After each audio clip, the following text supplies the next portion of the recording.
आपण पाहत आहात कराड टुडे न्यूज।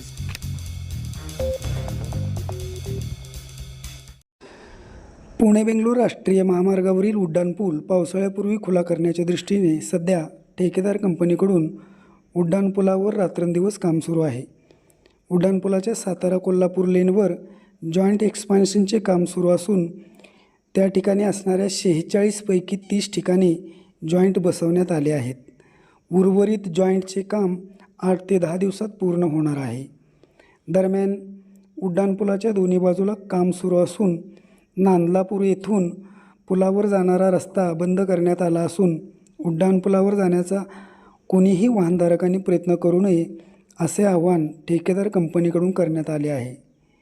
दरम्यान या उड्डाणपुलाच्या कोल्हापूर सातारा लेनवरील डांबरीकरण कोल्हापूर नाका येथून सुरू करण्यात आले आहे।